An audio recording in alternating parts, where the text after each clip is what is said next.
The greatest of all time. പടത്തിന്റെ trailer കണ്ടപ്പോൾ ആദ്യം ഒരു പുണ്ണാക്കും മനസ്സിലായില്ലേലും ഒരു 5-6 വട്ടം കണ്ടപ്പോൾ ഒരു കാര്യം മനസ്സിലായി. ഒന്നെങ്കിൽ ഈ പടം നല്ല കളക്ഷൻ പാരും, അല്ലെ ഇറങ്ങുന്ന അന്ന് തന്നെ പൊട്ടും.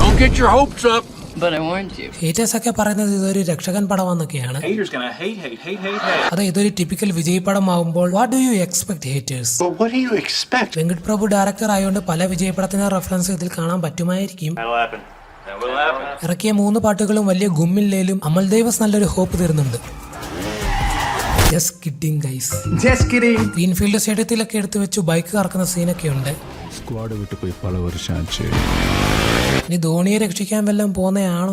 Just kidding, guys. ഇത് കേൾക്കുമ്പോൾ നിങ്ങൾക്ക് തോന്നും ഞാനൊരു തളപതി ഹേറ്റർ ആണെന്ന്. A fanboy knows a hater. ഒരിക്കലും അല്ല, guys. I'd never been to one before. ഞാനും ഒരു ഫാനാണ്. ട്രെയിലർ കണ്ടപ്പോൾ എനിക്ക് ഇഷ്ടപ്പെട്ട 2 സീൻസ് ഉണ്ട് ഇതിനകത്ത്. ഒന്ന് ഗില്ലി റെഫറൻസും മരുതമലൈ മാമണിയേ മുരുകയ്യ.